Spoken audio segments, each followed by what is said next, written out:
This podcast is brought to you by Most Valuable Podcasts, saving your day from boredom with the best podcasting entertainment.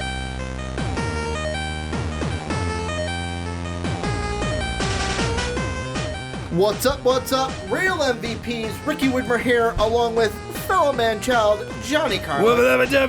And today, not as we're recording, but as you are seeing this, I cannot just say fellow Manchild, Johnny Karlic. I can also say something else, Johnny. Don't say it. Do you know what I'm going to say? Don't say it. I can also say it. Special birthday boy. Shut the fuck up. Johnny Karlic. Well, I haven't told you up until now, but happy birthday. Thanks. And anyone else who wants to wish Johnny a happy birthday, please do so. Don't do it. In the comments section. I don't have a birthday.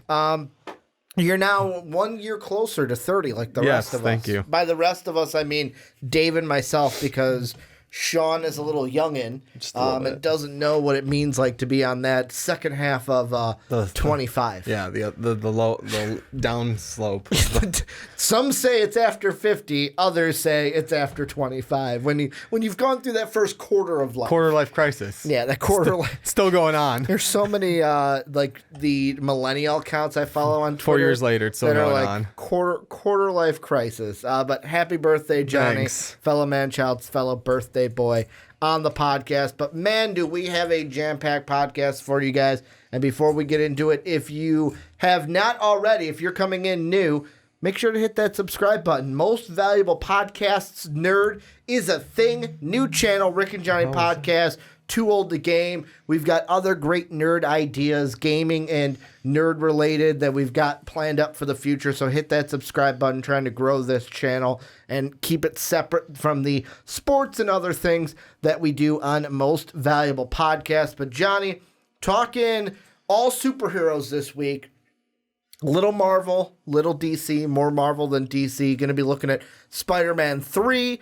Going to take a look at the possible Flash movie for DC, and then end things looking at Scarlet Witch, because she is probably going to be retconned in the Doctor Strange movie coming up in Phase 4. But let's start with Spider-Man. You and I just watched a video. I watched it this week. You watched it just now. It's a Matt Pat Film Theory video, and if you're new to Matt Pat, new to film theory, he had a theory about the video. Will it be right? Probably not, because, although I love Matt Pat and love watching all of his videos, I kind of seem like, and yet again, I would have to go through and be like, right, wrong. I kind of have a feeling that most of his theories are out there to where it gets you thinking, but it's not necessarily right when we get to the movie. And he had a theory about the Sinister Six and them being the next villain of Spider-Man 3. So we're ultimately going to answer that question of, will the Sinister Six be the main villain of Spider-Man 3? But Johnny, before we do that, I want to take a step back. Before we say, oh, for sure the Sinister Six are going to be the villains of Spider-Man 3, who do you think could be the main villain of this third Spider-Man film in the MCU? Is it going to be the Sinister Six? Will it be somebody else? Are we jumping the gun by saying it's going to be the Six? What are your thoughts about just the main villain in generality when it comes to Spider-Man 3? Yeah, making words up here on the podcast. So, I mean, it's not that we're not set up. Well, most half set up for the Sinister Six for sure. What's the percentage of that? I'm going to do when we say half, because I know Matt Pat threw Shocker in there. I'm not ready to say he's going to be a major player if they do the Sinister Six. I could see them pulling him back out and having him, because I mean he's out there and he's not in jail from what we know, so he could help get them out. He could. I mean, that's the thing. So let's say Mysterio so to go off of Matt Pat, Mysterio is still alive in the sense that the thing I'm gonna take a step back. We're gonna map out. We're gonna map out who the Six is. I want to start kind of over umbrella of, if you're Kevin Feige, and you have another deal with Sony, because right now Tom Holland has another movie but Sony and the MCU would have to re-up their agreement. In a third movie, would you do the Sinister Six, or would you do another solo villain like we've seen in 1 and 2? I would, I would make the twist of start it with the solo villain, to a sense, bring it into the Sinister Six. Okay, who would that solo villain be? Like, we're going to map out Sinister Six, we're going to talk about them. I'd prefer it to be, in my opinion, I'd prefer it to be Doc Ock over anyone. So set up that kind of... Set up Doc Ock, the revenge thing, and set up your leader of the Six. Leader of the Six, exactly. And the one that you set up his hatred towards Norman Osborn as well as his hatred towards Spider-Man. Or jealousy towards Spider-Man, technically. I mean, yeah. It was more of a jealousy thing, I think, wasn't it? A little bit, yeah. Because, I mean, we've obviously seen it.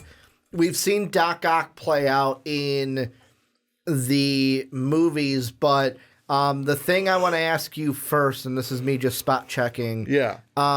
What grade was Peter Parker in for Far From Home? Far From Home. Because I know they're 5 years older, but were they seniors in that movie? No, they were where they left off. Which would be juniors? I think they're going into their junior year. Okay. I think. Because the whole thing, here's the thing I wonder with Doc Ock is, if you're going to introduce him, where is Spider-Man going to be in the timeline? If he's still in high school, there's the internship, but also the thing that plays into it is what happened at the end of, spoilers, by the way, if you have not seen Spider-Man Far From Home, pause, come back later before I spoil something. With Doc Ock, would the internship angle really work? Because the big oh my god moment at the end was that J. Jonah Jameson outed him as Peter Parker. Yeah. Which is obviously going to be the biggest focal point of the next movie, is that now the villains know who Peter Parker is, and that's why we're kind of thinking a team-up might be the next one. I would, and it's a little bit like, depending on when it'll happen, is what I would do. Is, if you're on board with the fans out there who are like, oh, Kevin Feige after the Comic-Con panel said that they announced 11 projects, but they only announced 10 projects. Is that 11 project maybe a Spider-Man 3 that he couldn't announce because them and Sony don't have a deal? If you're going to shoehorn in a Spider-Man movie into Phase 4, then I would say, okay, probably do a second villain. And there are an article that I'm looking at from Screen Rants. It's from way earlier this month. That John Watts, who directed Far From Home, that he wants Kraven to be the villain of Spider-Man 3. The only thing about that I think is weird and why we wouldn't get that is Sony's in development of a Kraven movie. So they're already writing and developing a Kraven movie. I don't think they do a movie of Kraven on his own. No. And then make him the villain of Spider-Man 3. I'm thinking there's a good chance that the Sinister Six will be that next villain for Spider-Man, only because of, look at the Phase 4 schedule. What was not on there? Spider-Man 3. And I know, like I said, there's people out there that think, oh, well, it could get shoehorned in there. Sony and Marvel, once they make that deal for 3, because there was a threshold of, I said it when we talked about the Spider-Man Far From Home review, that if it made over $1 billion, that was one of the linchpins in the deal, and it did that, so we don't have to worry about Sony taking the rights back and not working with Marvel anymore. Let's say it is the Sinister Six, because the reason why I think it is because you've got Phase 5. Phases usually last 3 years. Yeah, something like that. I know that doesn't really play into Sony's plan, because Sony, the thing that's interesting about them is they, with their Spider-Man movies, it's like effing clockwork, Johnny. Like, it's every 2 years, and it's 4th of July weekend. That's what Sony does. Far From Home, 4th of July weekend, it was 2017. Far From Home, 4th of July weekend, 2019. So the next one, if we're going off of that, would be, and let me pull up the Phase 4 MCU really quick, because where would that put everything in Phase 4? If we did the, hey, this is what it's going to be, that would mean 4th of July weekend 2021, which would be, let's see, Doctor Strange is May in 2021. Yeah, there is an opening movie-wise. So, Doctor Strange is May 7th, 2021. Yeah. Then it's Loki in the spring, Disney Plus. Yeah, that What doesn't If count. in the spring, Doesn't count. Disney Plus. The next movie is Thor: Love and Thunder, November 5th. So Thor's always November's now. so they've left an opening between Doctor Strange and Thor to where if they needed to put a Spider-Man in there, They can put it in there. July of 2021, they can.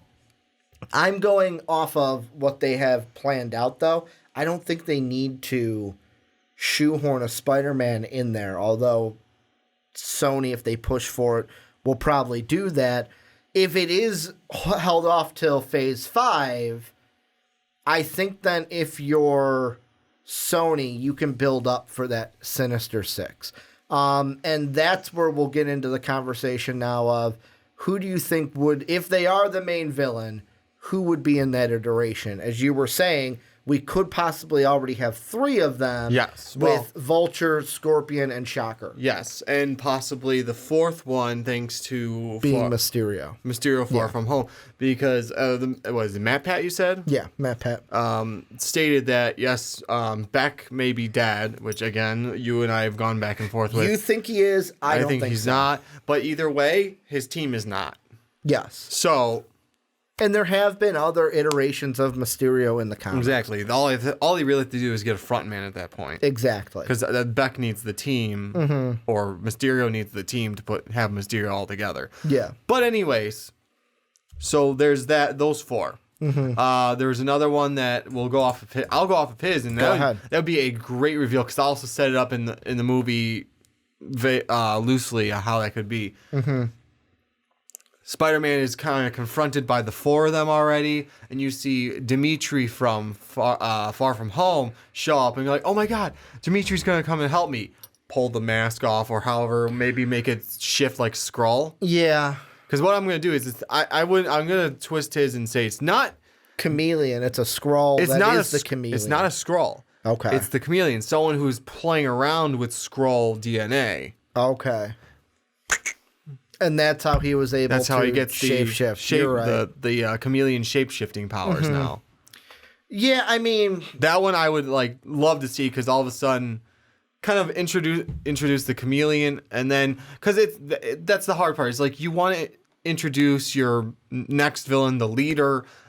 It's got to be to me. It's got to be Doc Ock. He's the one that's going to pull it all together. yeah, to me, if Sinister Six is going to be your main villains of Spider-Man 3, I'm leaning more towards the Doc Ock angle than I am the Green Goblin angle. And the reason why I say that is in his video, Matt Pat made a good point that I really did like, is how they can make Oscorp work and how they can make Norman Osborn work is because there's no Tony Stark, someone needs to be the top of the tech game. Exactly. And that's where the Osborns step in. Where the Osborns will kind of they'll take that spot. I mean, Stark Industries isn't dead, but their front man is. Yes, where Norman can be that front man. Plus, Norman's the kind of guy where Tony, after Iron Man 1, was like, hey, we're not going to do this shady shit anymore. Osborn ain't like that. No, he can go and do that. He will be the one that's like, hey, you know what? I don't care if I'm supplying the bad guy. We're making money. Money is money. But the thing I also look at too is you can almost do the same angle in a sense. Like Matt Pat's big thing is that Oscorp could fund the Sinister Six with technology. Yeah, I think you can do the same thing with Doc Ock. He can make the tech. He can make the tech for the Sinister Six. And the reason why I lean towards Doc Ock is kind of like a Batman Spider-Man situation is you have this rogues gallery, and if you're Marvel, do you really want to be the Tom Holland Spider-Man? Do you really want it to be the third iteration we see of the Green Goblin? Because Sam Raimi, we had Green Goblin. Then Andrew Garfield, we had Green Goblin. Do you really want to use the Green Goblin yet again? Because, like, I look at Batman movies. How many times have we seen the Joker through Batman movies? Twice. You don't need, like, the Joker's great. The Joker's awesome. He's the main arch nemesis of Batman. Mm-hmm. But you don't need the Joker to have it be a great Batman movie. Exactly. Like, look at Batman Begins. Was it better than The Dark Knight? No. Heath Ledger had a fantastic performance as the Joker. But Batman Begins, you could tell a great story without even using the Joker in that movie. And I think you can do the same with Peter and Doc Ock, because their relationship is very unique, because it's that mentor-mentee relationship that kind of then turns sour. Yeah. And the thing that also, like, plays into that is then Doc Ock, you might think he's good. You say the thing of, like, with the chameleon. Mm-hmm.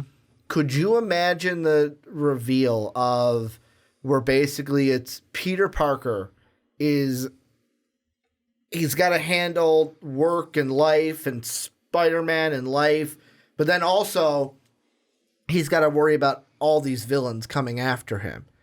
And I know Matt Pat said, oh, it's the Vulture that'll be the one to come and save him. You were saying we would think, oh, the chameleon, Dimitri's come to save him. Pull, and like that's the reveal where he's really a bad guy. Like it's Spider-Man goes like, it's a 3-verse-1, and then Dimitri stood up. No, it looks like it's a 3-verse-2. He goes, nope, it's 4-verse-1. Yeah, where I think it would be 5, whatever. It would be way more impactful, and they've done this in the Spider-Man video game in a sense, but not exactly. Because in that one, spoilers for it if you haven't played it.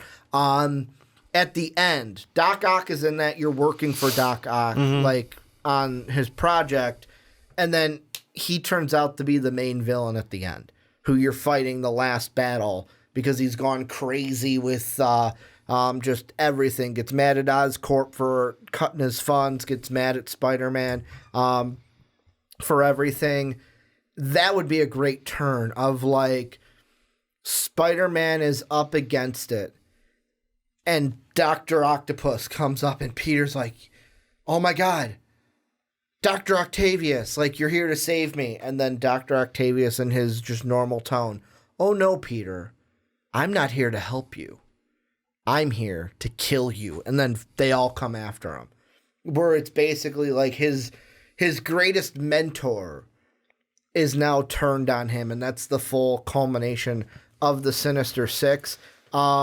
See, the only thing I have a problem with that being in the movie now is we kind of... That's way too much for a Spider-Man 3. Too much for Spider-Man 3, but also we kind of ruined that with already revealing Peter as Spider-Man. I mean, yeah, you're going to have like 50-50 on the population. People are going to go... Or you have a lot of people going, who the fuck's this Peter Parker? But through Spider-Man 3, I would say, like, Doc Ock isn't Doc Ock until the end. He's just Octavius until that ending act where he comes up with the spider legs, and Peter thinks, like, holy shit, like, because Doc Ock doesn't hide his identity. No. You know it's Octavius. And Peter sees that and just assumes, like, oh my God, he's here to help me.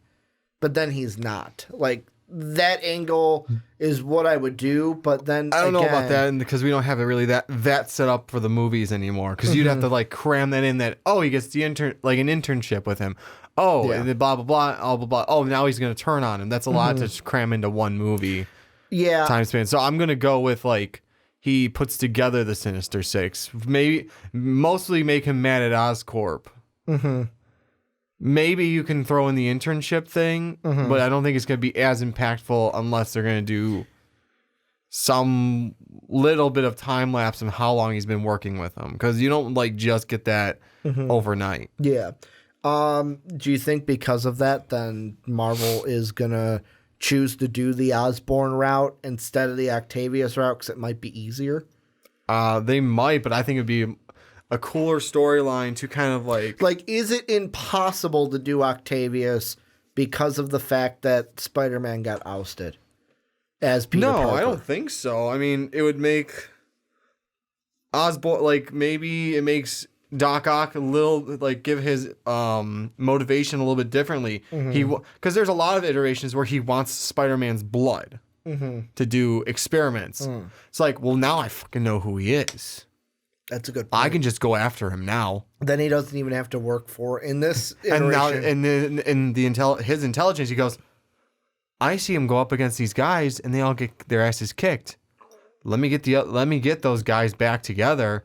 They can take the beating and I can get his blood. Yeah. No, I like the reason why I like that is because one of the things Matt Pat says in this film that like a light bulb went off in my head is the fact how he goes, the MCU is reimagining these ideas, like to keep it fresh, to keep it new. They're giving us iterations, which kind of makes me think the Green Goblin rant I went on could work for the MCU, because the way they would do the Green Goblin is something you or I couldn't think of. And it'd be new, it'd be fresh, It'd be a new reimagination of the Green Goblin to where it's like, wow, this is something I haven't seen before. But I would rather that's see the Octavius Doc Ock version. Yeah, that's the Octavius way of, all right, in this one, Peter's not even going to work for him. No. Like, we're not going to do that route. We're going to go with the Octavius wants Peter's blood for the experiments he's working on. And we can put it, you can start the movie off with Octavius works for, you said Norman, shuts down his funding, and then that gets the I'm pissed at Oscorp. So I want, like, to attack. I want to attack on that, but I also want to get Spider-Man's blood because, hey, that'll help with the experiments that I was doing anyways. No, and I Something mean, like that. Let's put it this way then. Let's put a kibosh on this part of the discussion. Yeah. What would be if they do Sinister Six, who's your lineup for that movie? Give me, wow, I almost forgot everyone's name. Vulture, Shocker, Scorpion. Because then Octavius can give him the Scorpion suit, and I want to see that. I also want to see what the MCU does with the Scorpion suit. Yeah. That'd be fucking awesome. Mysterio, because even if Beck's dead, they got the team. I would do Chameleon because we sorted. They had the name in there at least. Yeah, they've got Dimitri. Dimitri's in there, and then I would put Doc Ock as the leader / new villain for Spider-Man 3.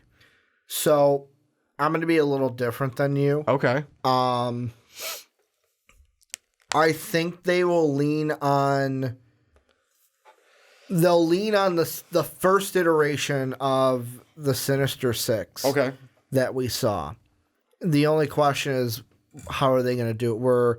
The one question I will throw out before I give mine is, Matt Pat in his video talked about the Vulture being like, he might be a bad guy at first and then turn to good.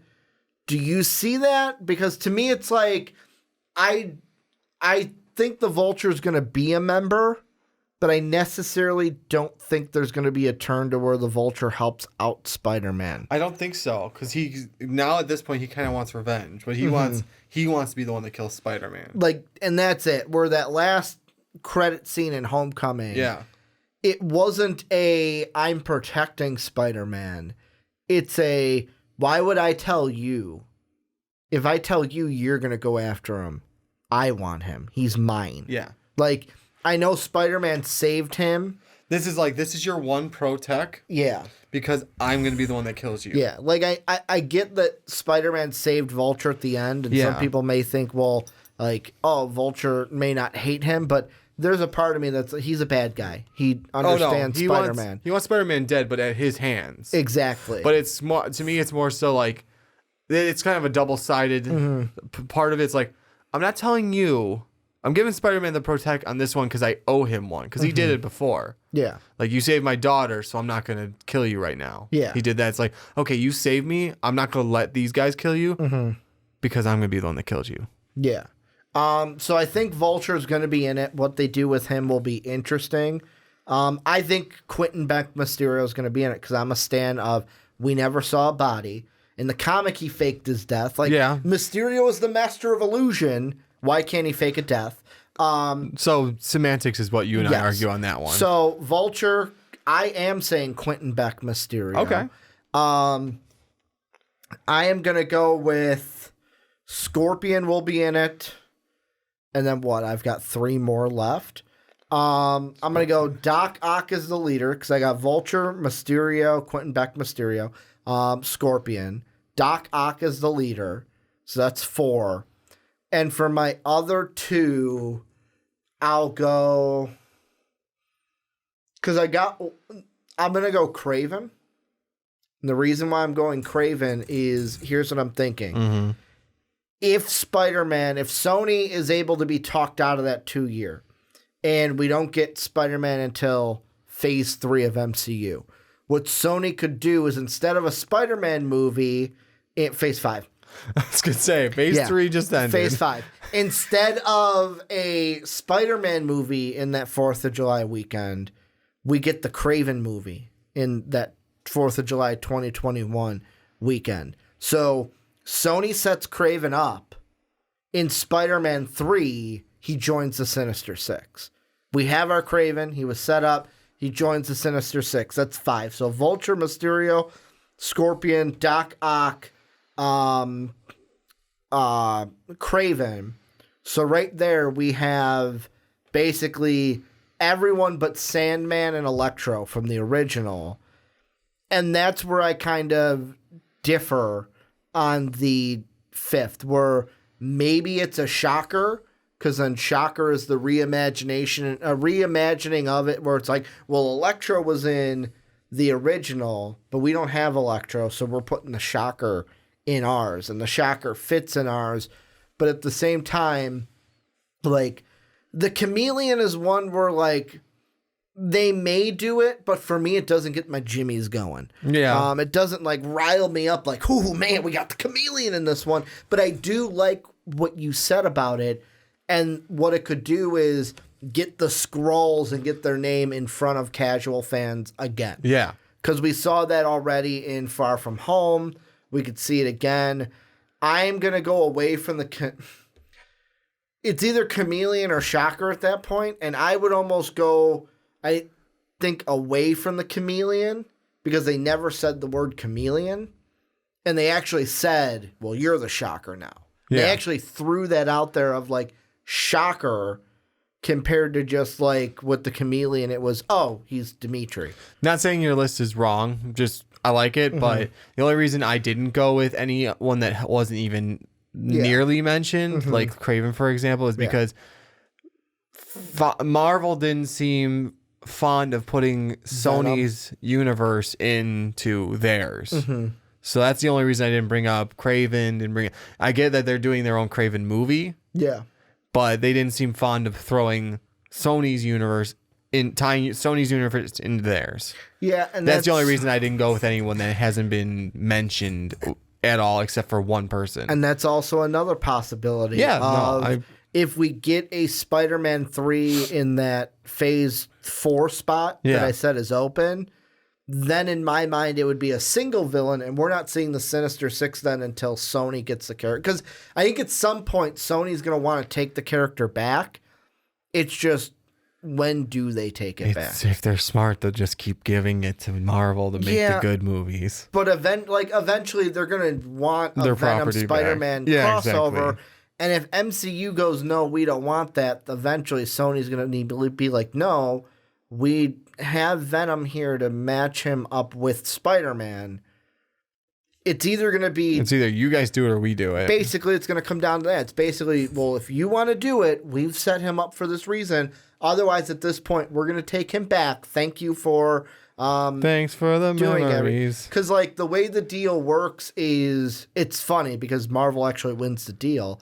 Is Sony gets all the box office for the Spider-Man films. Marvel gets all the merchandising. Yes, which you make way more money on the toys than you do the ticket sales. Yeah. Because sometimes kids buy the toys and then don't go see the movie in the theater, or they're like, oh, I'll wait until it comes out on DVD. Yeah. Kind of a thing. Or I'll wait till it comes out Redbox or whatever. Redbox and stuff. So it's like you make more money on the toys than you do the movies. Yep. Last 2 questions I want to answer with this is the first one is kind of smaller. The second one is the one I want to get into to end this one. If they do if Marvel or Sony introduces Norman Osborn, is it Norman that they're introducing? Are they going to introduce Harry? Are they going to introduce both? If it's the Osborn family, what are they introducing? Both, one, neither. In this one, they are introducing one. So is it both? Norman. Is it one or the other? I'm going to do Norman. I don't know if we want to add the element of adding Harry into the conversation. I mean, I guess it could be like, again, as every time, Peter's long lost childhood friend. Mm-hmm. Like, hey, yeah, I've been in boarding school for freaking ever. Yeah. But that's like kind of the trope, I guess. But yeah, I would just make it Norman. They haven't set up anything, though. Exactly. I would just make it Norman. Then do you believe, and this is the one I want to segue into, and this is the last thing from that. This is the big reveal from the Matt Pat film, or the Matt Pat video, I should say, is his thing is that in the comics, Norman took on Flash Thompson, basically gave him a job, treated him like part of the family, turned him against Spider-Man. Do you think we see a similar situation of they introduce Norman, they don't introduce Harry. They maybe name drop Harry, like Harry's off in Europe or he's away. Well, they introduce Norman. Mm-hmm. Norman gives Flash an internship because they've already established the kind of Flash's parents weren't there to pick him up. Like Matt Pat said in his video, they obviously have a formal relationship where I've always said mom and dad. He's a father and mother type of person, which might not be him. It might just be that's what his parents instilled in him. Like, I am your father, I am mother. They have a formal relationship as a casual one. Yeah. Do you think they play off of that where because the parents are maybe, I don't want to say absentee, but they're distant and more formal? Mm-hmm. Do you think they do that? Introduce a Norman, he gives Flash an internship, Norman turns Flash against Spider-Man to where Flash takes the spot that Harry would normally take, and is that going to be the way the MCU reimagines the Osborns and maybe Flash Thompson? It'd be an interesting direction, especially going from Spider-Man fanboy to basically hating Spider-Man. Hating him. And it could play into like, I was 50-50 on, is Flash going to believe that Peter Parker is Spider-Man? Or is he going to jump on the bandwagon and say, hey, yeah, my best buddy Pete. It's like, you called me dickhead just like a week ago. Mm-hmm. See, and that's why I am almost on the side of, no, I don't. This is where I think the Matt Pat theory is wrong.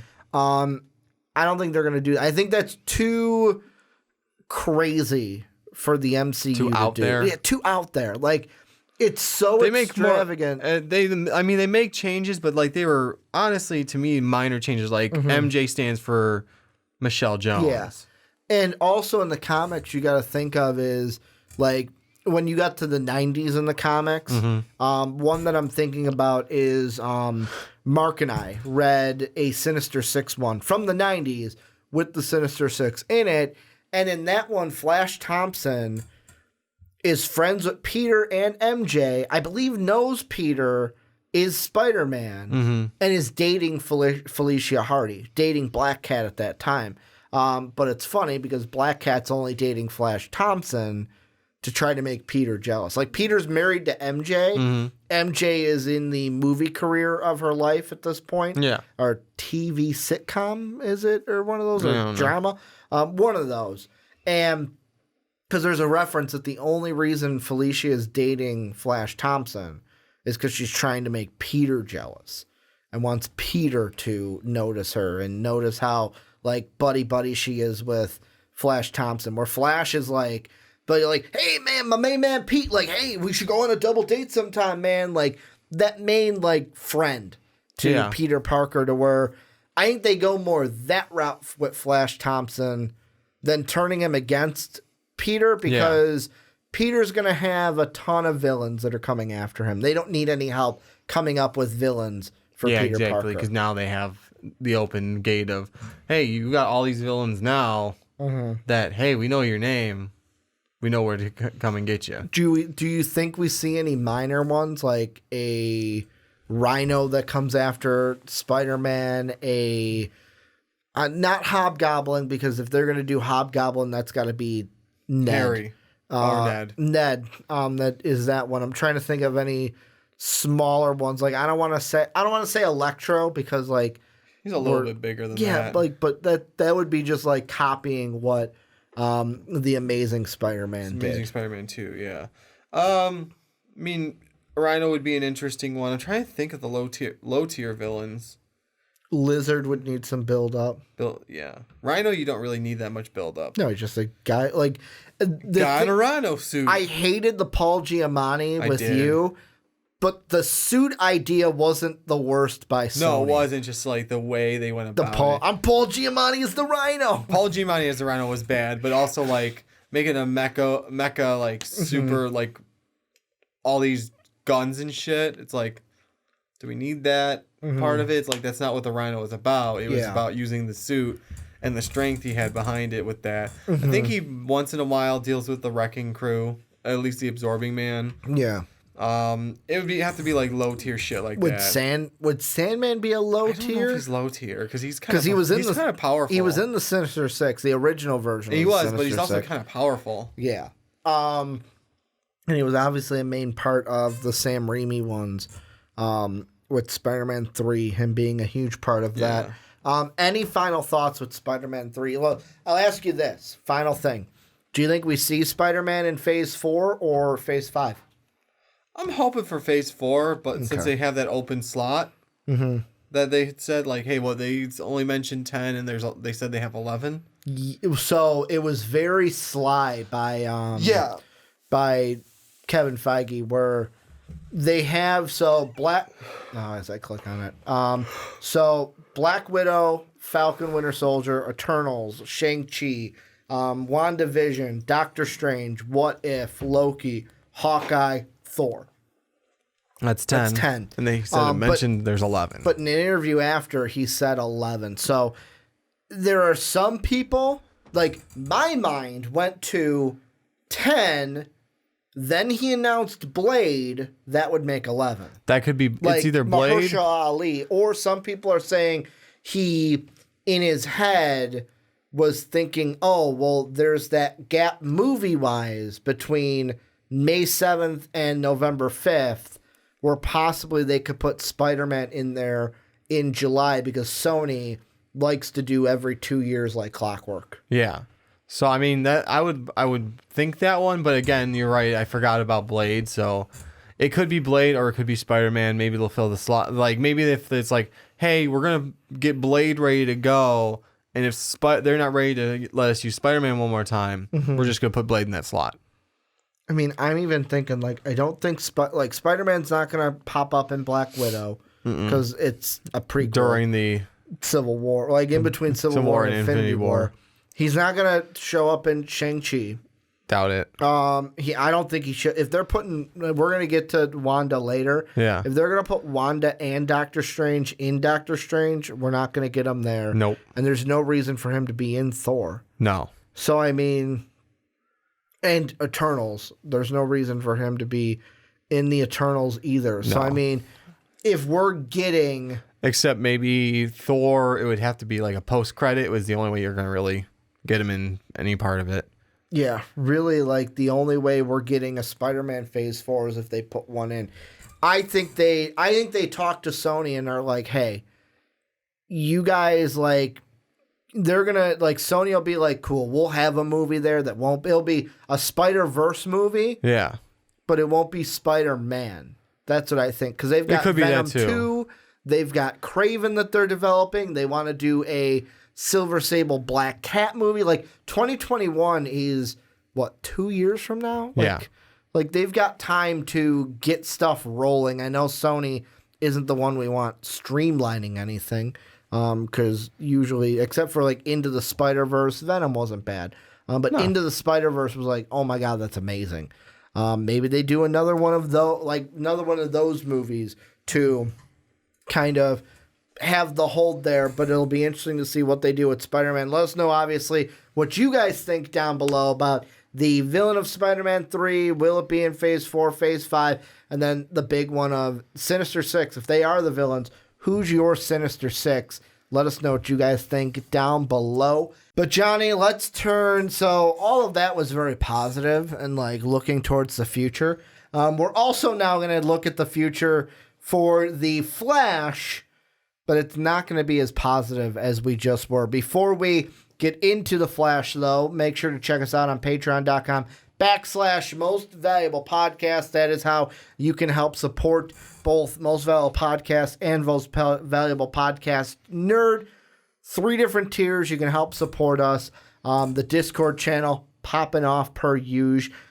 So you can get that for as low as $1. You can also join podcast for as high as $10. We also have the $5 tier as well. So check that link out in the description below. But Johnny, let's take a look at DC and the Flash. And I've got some setting up to do here because this movie was supposed to come out in 2020, or I think it missed its window. It was supposed to come out in 2020, I believe, which there's no way it's coming out in 2020. This is a movie where the Flash has gone through 3 different development teams when it's come to this kind of just what's going on. So I'm reading this from a Screen Rant article. All of these articles are Screen Rant articles. The Flash has been through multiple creative teams, from Seth Grahame-Smith to Rick Famuyiwa to John Francis Daly and Jonathan Goldstein. Before now, right now, this happened literally right before Dave and I went to Vegas earlier this month. Now the third team of Andy Muschietti, who is the director of the It movies, and the writer of the Bumblebee movie also. I'm looking up his name here. So you've got, or her name. So you've got Andy Muschietti and now Christina Holtzen are the 2 that Warner Brothers is now looking at. Where the funny thing with Muschietti, the It director, is he's even come out and said that after It Chapter 2, he wants to take a break and then do The Flash. So if they're going to have him on as director, who knows when we're going to get it? Because he's made it clear, I want to... Because these It movies have basically been one after another. Like, they finished the first one, let's get right into the second one. So basically, he's been doing one long story, 2 movies in one. Wants to take a break, like, can understand, before he jumps into anything.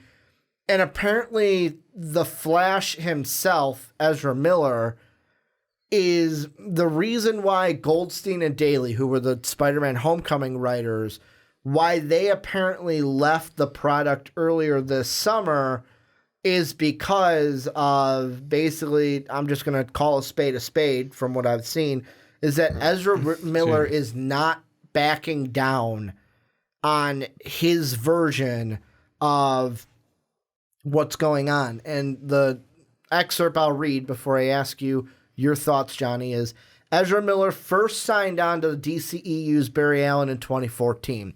In those 5 years, The Flash has seen a succession of directors come and go from the project. The film's original director, Seth Grahame-Smith, walked from the project early 2016. The Flash would then see Rick Famuyiwa board the film, with the director even appearing on stage alongside his fellow DCEU filmmakers at 2016 San Diego Comic-Con, only for him to vacate the director's chair that October. So he's at Comic-Con in July. October of 2016, he vacates the director's chair. The Daly Goldstein duo would be the next to sign on to the project, though by that point, The Flash had now missed its targeted 2018 release window. While both Smith and Fumiyiwa had cited creative differences as the reasonings behind their departure. Many fans were upbeat about the prospect of the film finally getting off the ground, with Daly and Goldstein targeting the 2020 release date prior to the duo's departure earlier this summer. We even talked about that, how I was excited for that. Meanwhile, since signing on as the character in 2014, Miller has made 2 cameos as Barry Allen in BVS and Suicide Squad, building to a major portrayal of the character in Justice League. For all the creative birthing pains the Flash has gone through, Miller has been the one party to consistently remain attached to the film, where a project being struck in such a state of development, its development hell, has frequently dissuaded other actors. Miller has shown no signs of losing interest in the role, and that by itself speaks to the commitment to portraying Barry Allen. Also, him and Grant Morrison have wrote their script. Ezra Miller, his version of the Flash, and he is sticking to it as a more darker version. I'll just get to the question now for you, because that's what people want, is us to talk about it. Should Warner Brothers make Ezra Miller's version of the Flash, or are you on my side of, no, he's the old guard, the Zack Snyder guard. Once I hear someone say darker version, get him the hell out of here. That didn't work the first time. What do you think? It depends on what I would have to. That's the biggest thing. I want to know what he means by darker version. Because the storyline. And here's the not necessarily defending him, but kind of 50-50. Play devil's advocate. I love it. Okay, I will. The storyline they've been talking about doing this whole time, the Flashpoint Paradox. Yes. That is a dark storyline. Especially with that Batman. So, and I mean, just the Amazonians versus Atlantis fight. You have all the you have that clash of fight, and you have all the heroes, even some of the villains, trying to fight to keep the surface from being destroyed by those two forces. Yeah. So it's just a dark storyline in general. Yeah, because you've got. So I'm fine with it for this movie, just because the storyline itself is already dark. If you give me but if you give me the Flash's personality as dark and make him Batman like they sort of did in Man of Steel, I'm not going to be happy with that. You mean the Flash's personality? Because that's not his personality. Well, it wasn't like he was like Batman. I'm saying, in Man of Steel, they made Superman more dark and gritty than I expected Superman to be. Yeah. They made him lean a lot more towards Batman's personality. I was like, this isn't Superman. They fixed it in Justice League. Yeah. I mean, but so I'm giving Ezra Miller a chance as the Flash. Yeah, I know you and Dave did not like him. And I'm just giving it a chance because he was only in that movie so far. And I'm like, well, maybe this will be his breakout into being the Flash we all know. Yeah. So, I mean, for me, as I keep punching my own knuckles, I wasn't as harsh on Ezra Miller as after Dave. Justice League. I know. Well, Dave, I will defend him. No, I'm not. For them out there. Okay. Because if you're new, Dave, what Batman is to me or what Wolverine is to you, that is to Dave. Dave is Batman's my favorite hero. Wolverine Flash is your favorite. Dave, the Flash is his guy. His ride or die villain is the Flash. So hero? For him to hero villain. So for him to see Ezra Miller, I almost think of him as a villain because that's what I think of Ezra Miller right now.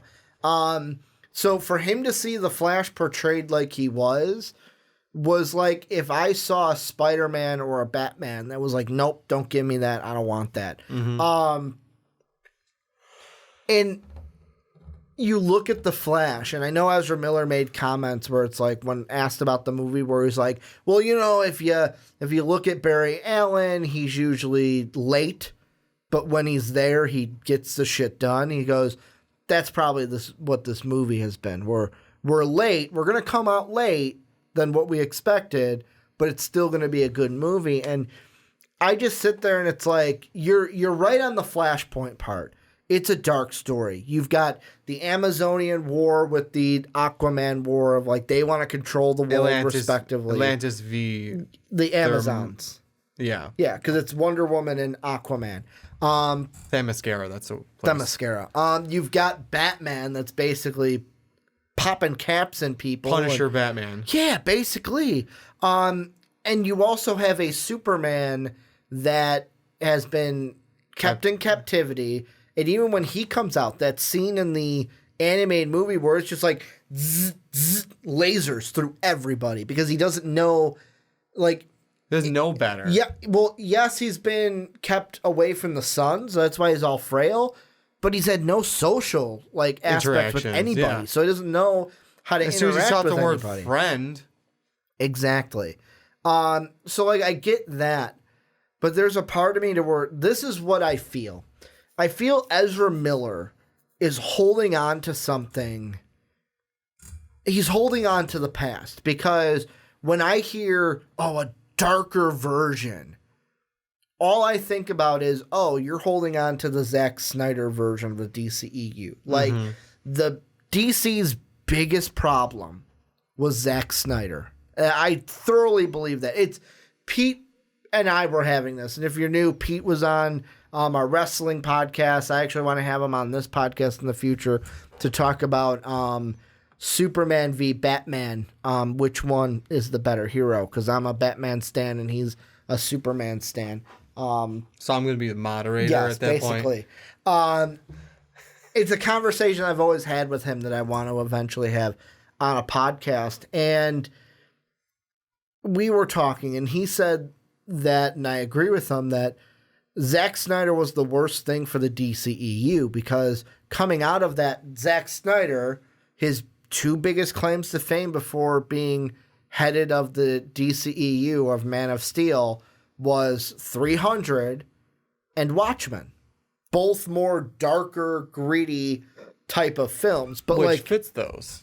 The Watchmen, darker superhero movie. Mm-hmm. You look at, or even darker superhero comic. Yeah, that too. You even look at 300, like, that's a dark story. You're talking about war in this sense. War and just basically a suicide mission. Yeah, and, like, Leonidas wasn't a Boy Scout. No. So, like, it kind of fit that. But, you're talking about a nation whose thought was death in battle was the greatest honor. Yes. So. And kind of the darker tones they used in both of those movies fit.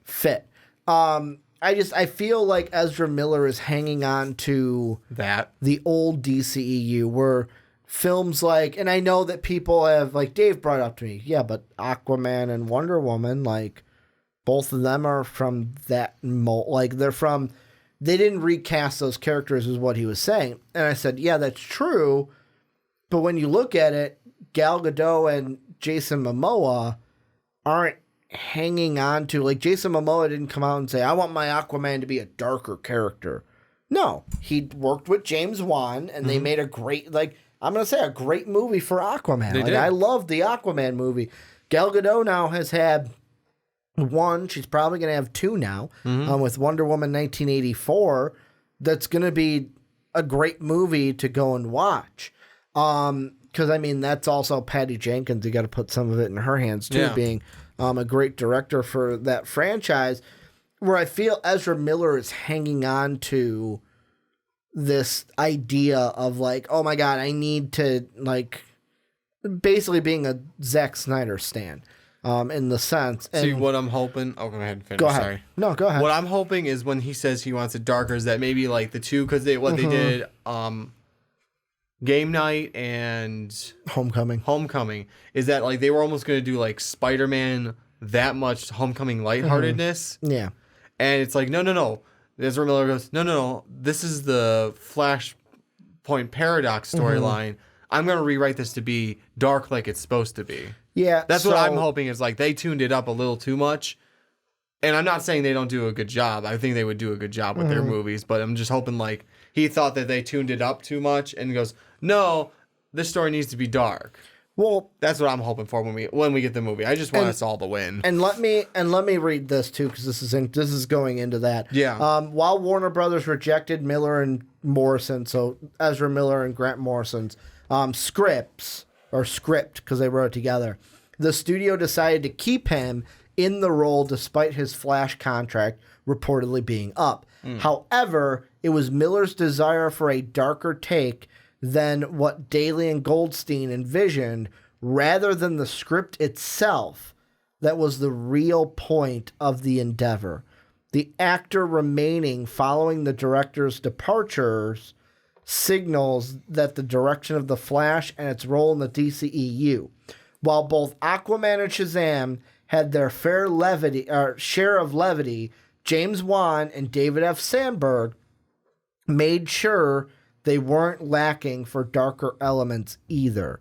Conversely, Daly and Goldstein come from an outright comedic background, which their screenwriting role on Marvel's Spider-Man Homecoming being indicative of the direction they likely intended for The Flash. And here's where I'm going to come into it. Maybe it's because, like you said, The Flashpoint's a darker story.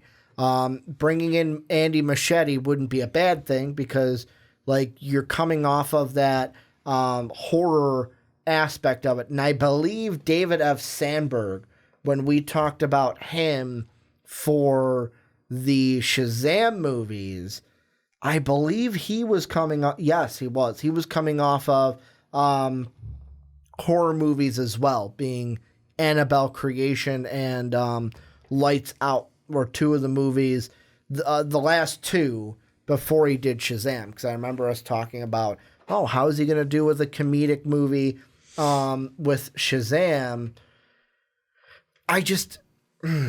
The contract situation is also interesting in this case because you have the Flash. Right now, the Flash contract is up. They have not re-signed Ezra Miller as the Flash, even though he's trying to save the project.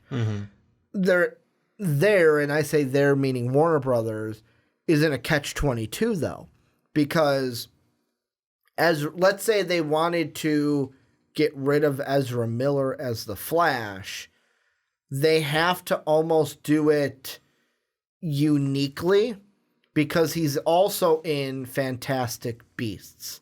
So what Ezra Miller could do is, if he wants, could use his role, which is coming back, I believe, for the third one, his role in Fantastic Beasts to leverage himself in these Flash negotiations.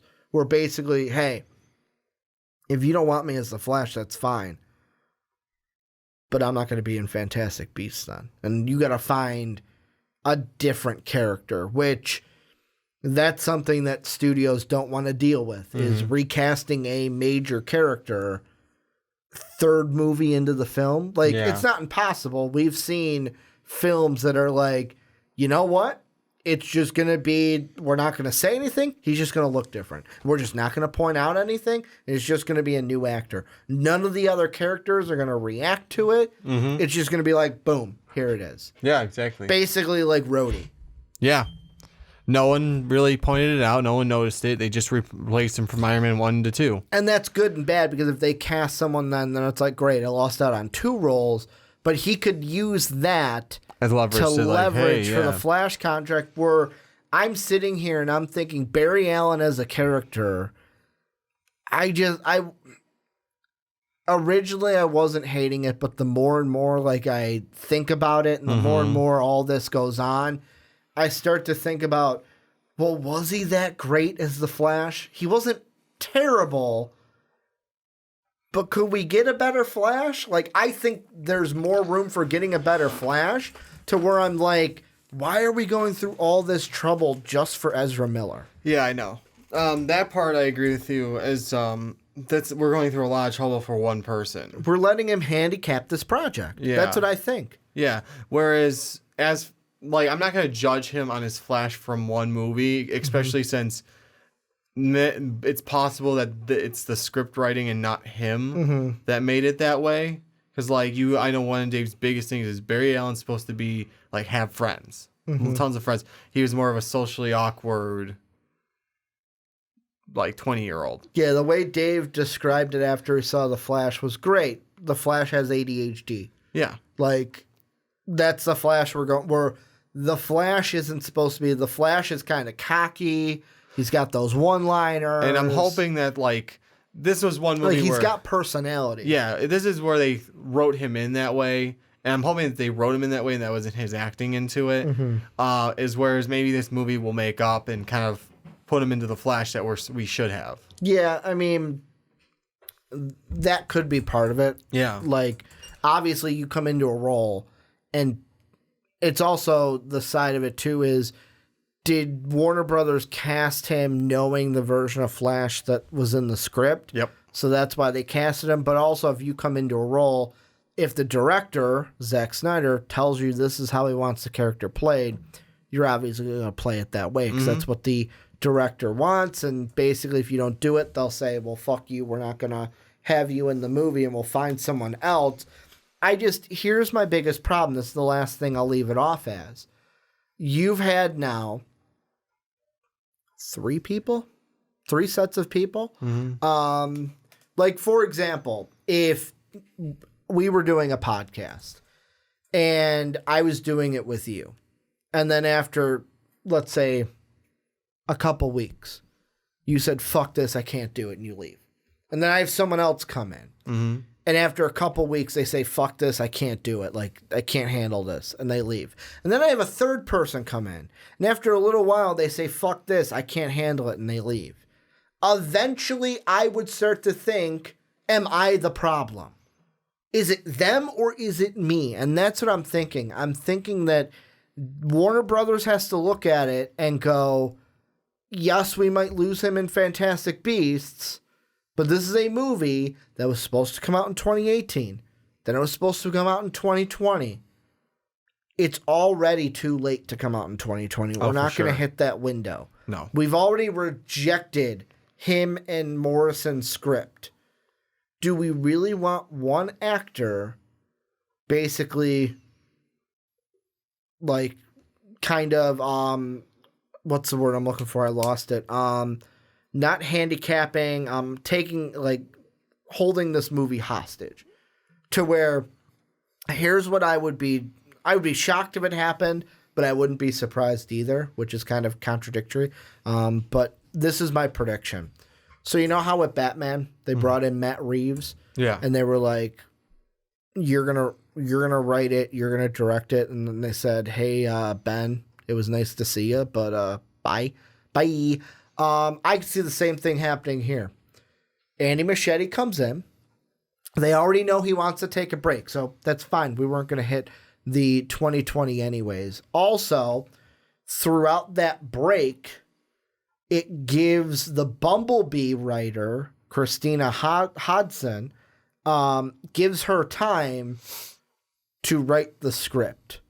What I would not be surprised happening, I'd be shocked because it actually happened, but I wouldn't be surprised, is if Muschietti directs it, it's written by Hodson, they're like, cool, we like the script, Muschietti's going to direct it, and they Ben Affleck Ezra Miller, where they say, thanks but no thanks, we're not taking you back, and they recast the Flash. I would love it, because to me at this point, I think he's holding the project hostage to where they can't really get any work done. And honestly, if I'm Christina Hodson right now, I don't want to be a dick, but I kind of do. If Ezra Miller's like, I've got some ideas, you know what I would say if I was Christina? Thanks, but you're not under contract right now. Like, because you're not under contract as the Flash, I'm going to let me be me, let me do this, and I'm not going to take ideas from you. Because that's a way you could do it of like, well, you know, if you were under contract, then yeah, your point would be valid, but I don't even know if you're going to be in this movie. So that's my biggest hope, is that she writes it, Andy directs it.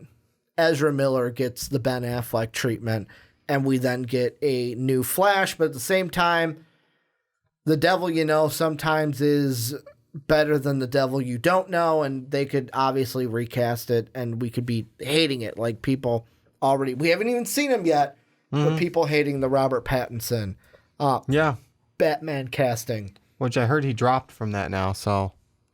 Are you dead serious? I heard it, but I don't know if that's true. Heard it like 3 weeks ago, 2 weeks ago. The last thing I see is Robert Pattinson gets Batman Rebirth suit to replace Ben Affleck in Image. No. Yeah, I'm not seeing anything up here that he has taken away the role. I've got from comic book / DC, what was it? Actor Robert Pattinson drops out of movie due to scheduling conflict. Oh, no, I saw that too and thought the same thing. He didn't drop out of Batman. He dropped out of a different movie. Oh, he dropped if you actually, that's one where they get you with the headline. Because I know that exact article. I did the same thing. I clicked on it on Facebook. I was shocked. So what it is I know that one. He was doing a different movie. I can't remember what it was called. He dropped out of that movie because he's going to be in Batman instead. That's what it was. No, I know that exact article because I clicked on it thinking it was going to be a big story for us to talk about. But this is where you guys come in. Let us know what you guys think down below with this whole Flash situation. Am I too hard on Ezra? Do we need a new Flash? Do you want to see his version of the Flash and Flashpoint? Let us know what you guys think down below. And Johnny, let's close out the podcast with a MCU topic. We're moving back into it. Before we get into everything, make sure and rate the podcast on iTunes and Apple Podcasts. Every 5-star rating really helps us out. So go ahead and rate and review the podcast today. Even if you're on YouTube, because I know you have an Apple account that even if you're on Android, you haven't used the Apple account in like 5 years, but you have it for some reason. Go ahead and rate the podcast on iTunes and Apple Podcasts. Yeah, Johnny, we get it. You're anti-Apple. I don't have one because they got rid of iTunes. Well, no. They got rid of iTunes on Mac. Pete told me about that. Like on PC, you can still get iTunes. That's weird. So it's just for Mac users because I guess the new software has something different. But we're talking about Scarlet Witch Wanda. As I can't say her last name because I always mess it up. But we're talking about Scarlet Witch, her role, what it's going to be in Doctor Strange in the multiverse of madness. And to start this off, I got a quote from Kevin Feige. Maximoff, that's it. I was thinking in my head, like, I couldn't think of it off the top, and I was like, I think it's something that I usually mess up. No, I just am stupid and couldn't remember what her last name was. So the rumor is that Marvel is going to retcon Scarlet Witch for Doctor Strange 2. And in an interview with Comic Book back in 2015, Marvel Studios president Kevin Feige compared Scarlet Witch's powers to Doctor Strange, where he said her powers, she's never had any training. I'm talking about Scarlet Witch. Mm-hmm. She never had any training. She's figuring it out. Arguably, you could say that that's why her powers are much more chaotic and much more loose in the way that she showcased, that we showcase those light effects. In Doctor Strange, some of what you might see today, even the cover of Entertainment Weekly, it's much tighter. It's all about focus.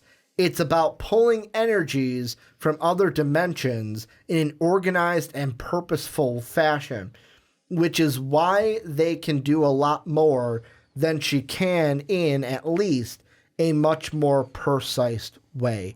And really what they're going into is that, so she was introduced as a miracle. We all know why, because they couldn't say mutant. She kind of changed in phase 3 in a sense. Marvel Phase 3 slate of films. The focus has almost always been upon Wanda's telekinesis, and she's been portrayed as one of the most powerful Avengers. Thanos even had to sacrifice his own troops in order to escape her telekinetic grasp. And then last but not least, with the retcon, really she's been one where she's at her most powerful when she kind of loses control in a sense, where basically if she's focused, she's strong, but not super strong. It's when she lets all of her, kind of like a Jean Grey, Dark Phoenix situation. Yeah. When she lets go and doesn't hold back, she's very powerful. How do you think, the question I'm going to ask you is, how should Marvel retcon Scarlet Witch if they're going to in Doctor Strange in the Multiverse of Magic? So I got like a dual thing that both play in the same way. Necessarily, that just comes down to details. Okay, it's going to be semantics. It kind of semantic-ish. So you and I were discussing it just so I can get the timeline right. We're going to have WandaVision before Doctor Strange 2. Yes. So which how it works, they can help start setting that up in WandaVision, because we all know that Marvel. I don't know now. They can. They're so close to where technically, if I'm going off of the picture, now that I look at it, technically Doctor Strange is a little bit to the left of WandaVision. So there's a possibility Doctor Strange could come out before.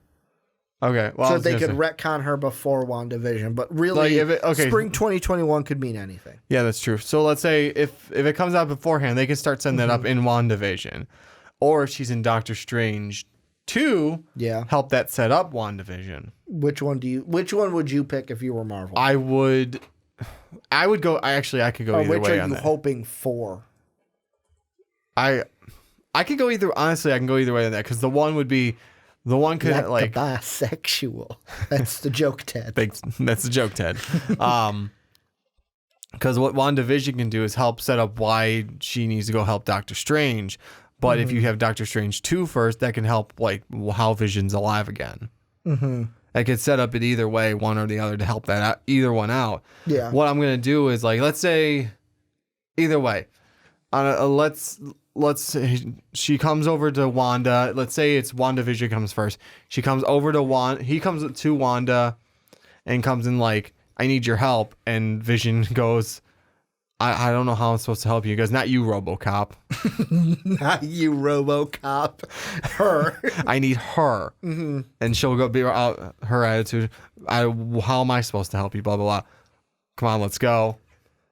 And maybe even like it was like a Thor or a Tony said, I'm taking you with me on this, not only so you can help me, so I can help you start handling your powers better.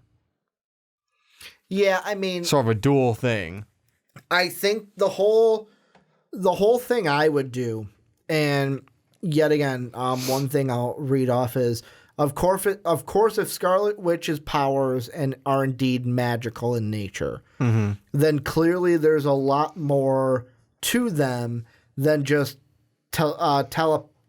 telepathy and telekinesis. Furthermore, even raw and untrained, she's operating on a scale unseen by the master of the mystic arts. For all Doctor Strange's power, on hitherto, he was never able to harm Thanos in the way Wanda did.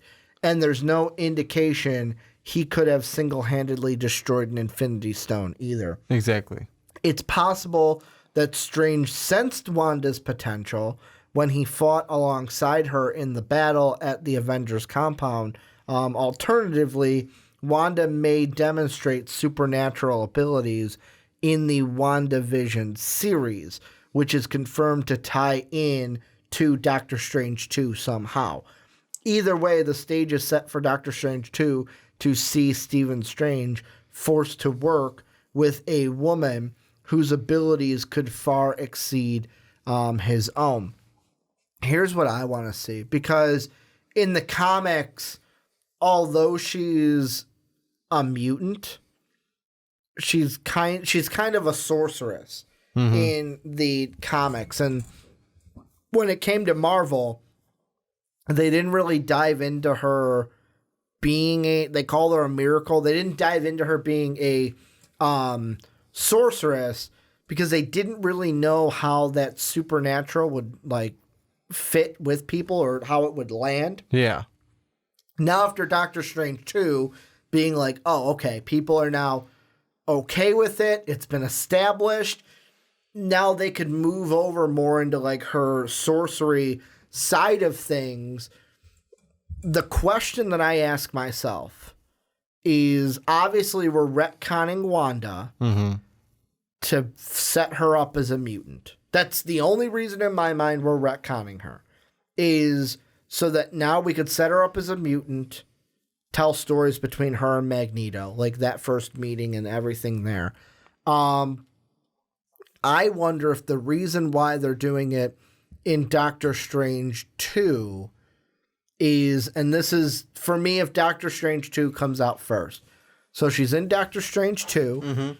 Steven's going to, like, take her on almost, or need her help, either way. One of the two, yeah. But kind of teach her, like, okay, I've seen you, like, we fought alongside.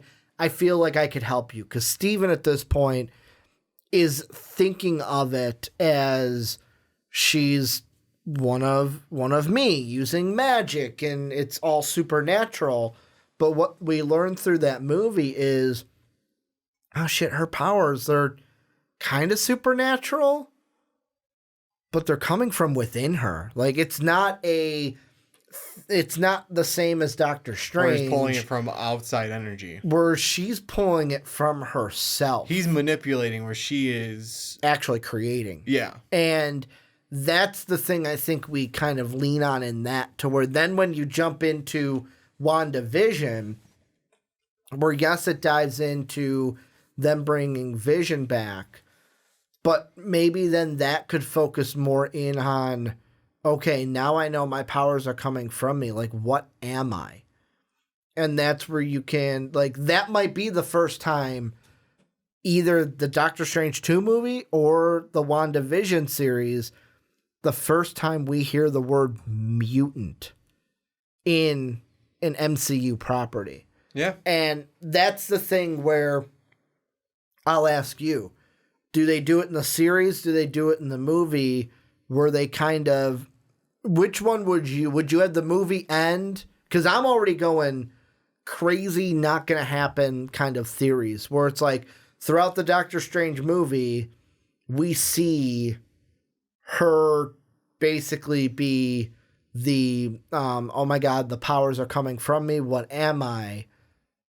Post-credit scene, you just hear a voice and see just a red and purple hand.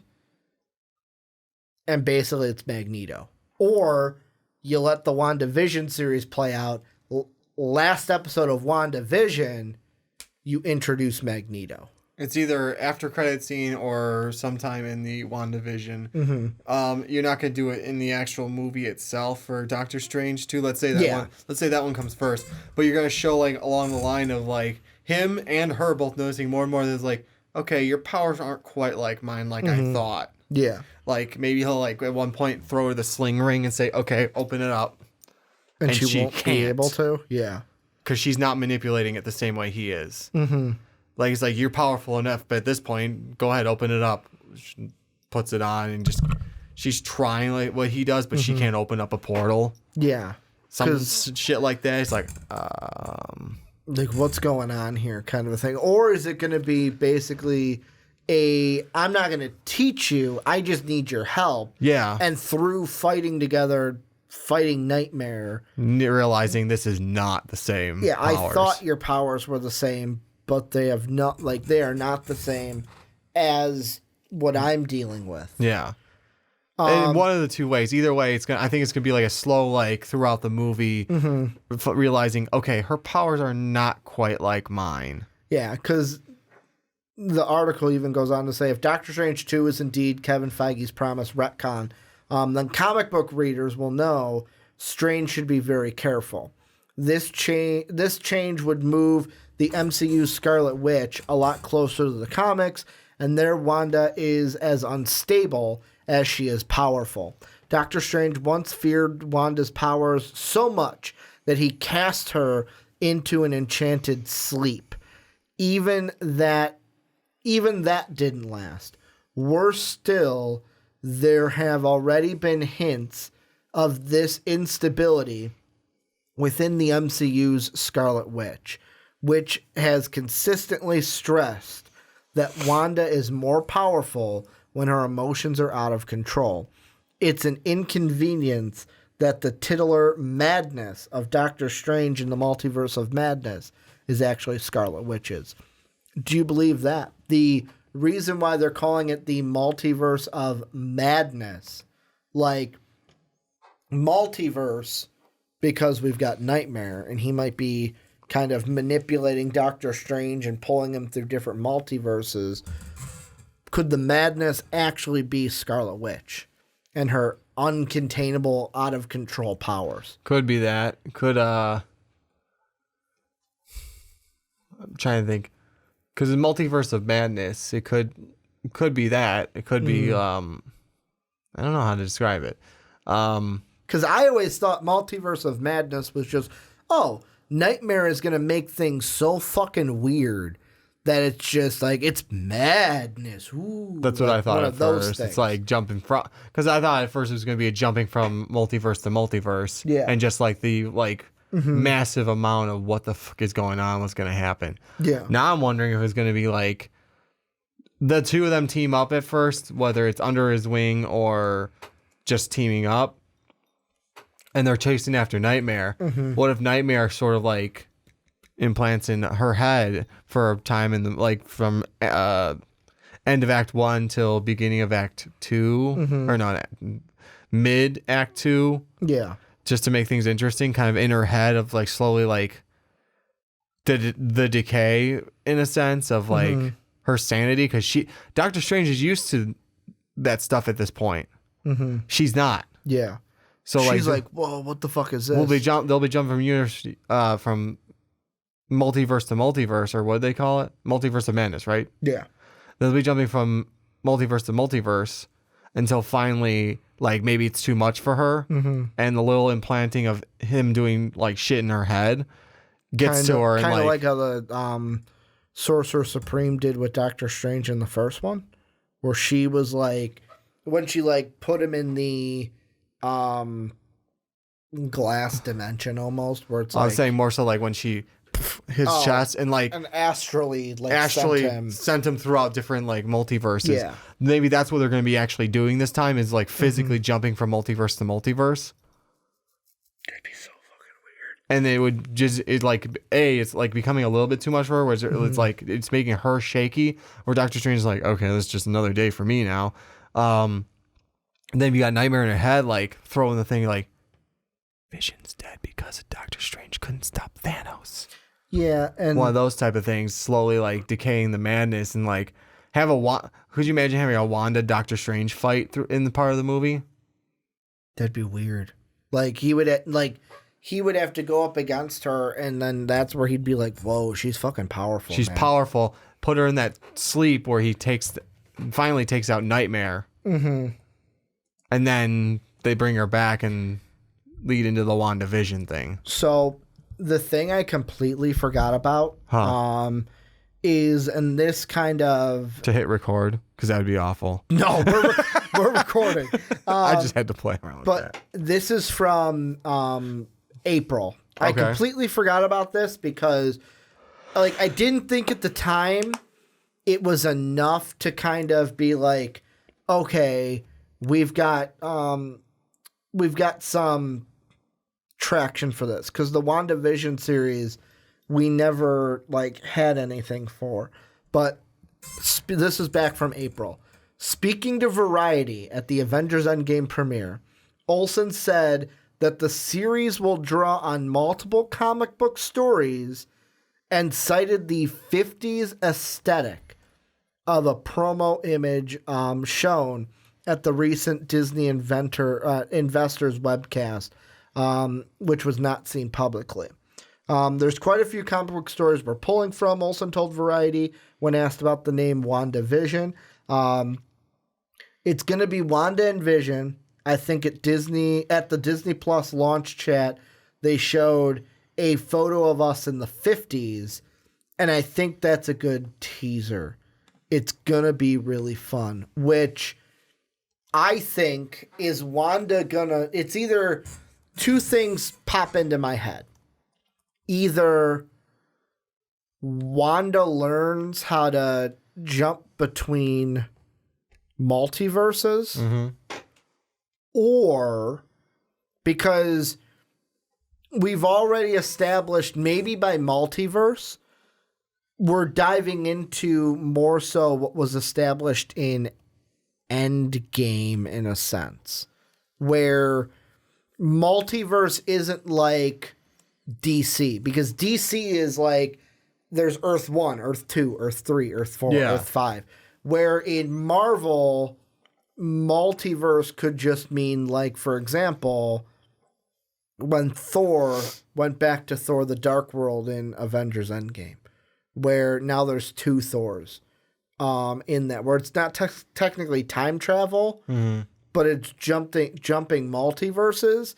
Is there a chance that either A, Wanda learns how to jump multiverses through Doctor Strange 2 in that movie, or 2, does she get lost in a multiverse?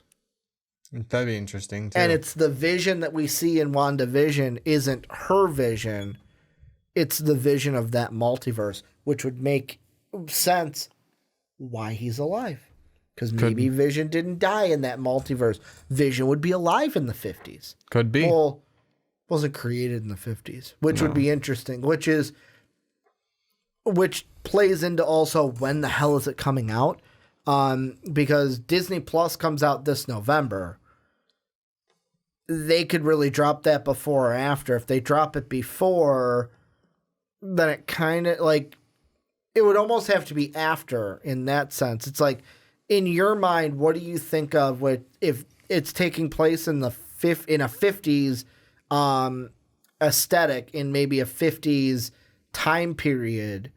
Is she learning how to jump multiverses? Is it affecting, like, or does that make you the face that you're making of like, what the fuck are we doing at that point?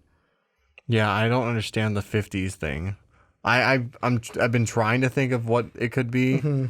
And, like, even if it's jumping multiverses, you got to think, like, when we were showed multiverses, there was Dormammu's dimension, the dark dimension, as they called it. There was the mirror dimension. There was this, like, he was thrown through a bunch of ones where, like, there were a bunch of hands coming out of his hands, coming out of his hands. And I get that. That was his astral form doing that. But still, it's like, what's going on?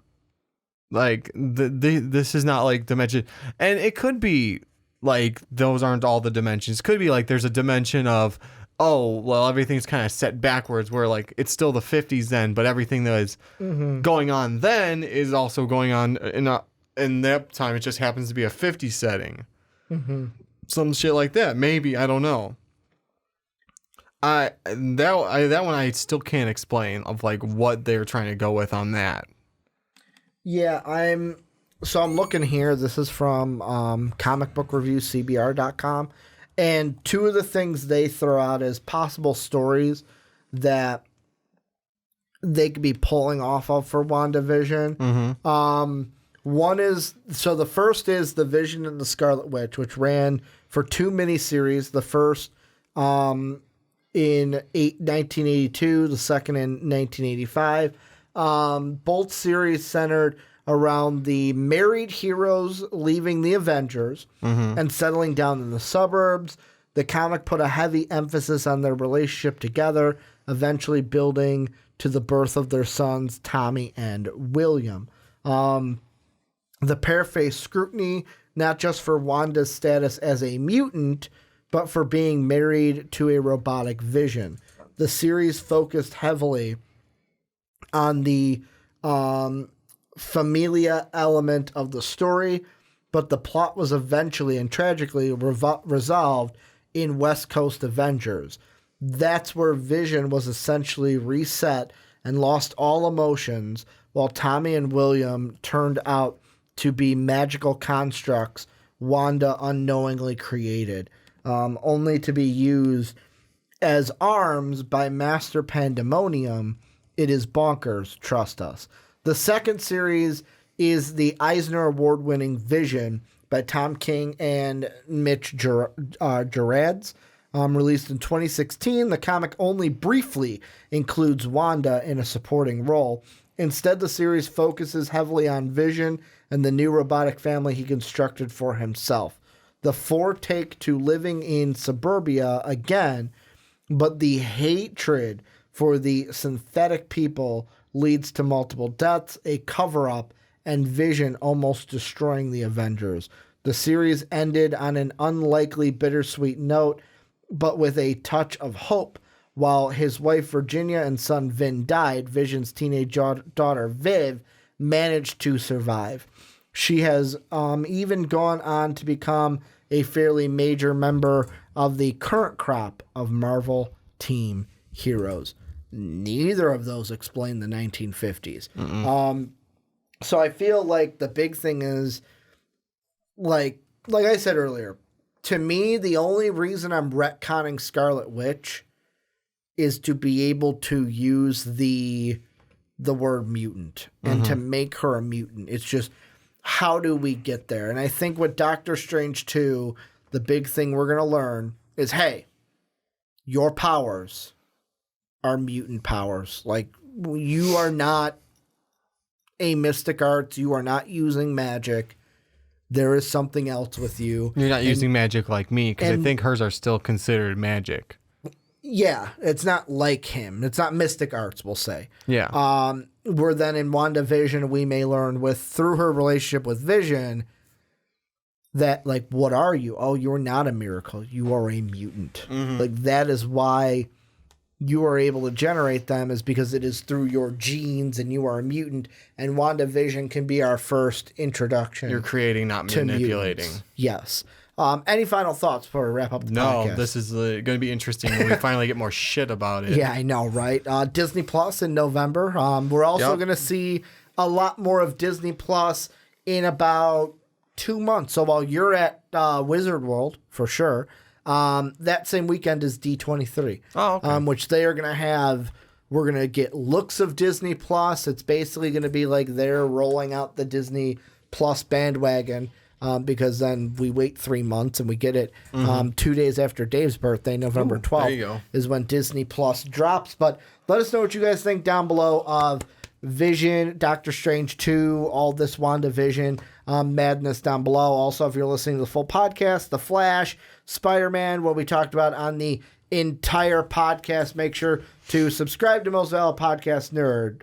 Hit us up on patreon.com/Most Valuable Podcast, at War Machine 9085, at Ricky Widmer, at Most Valuable Pod on Twitter. And as always, have a good day, everybody.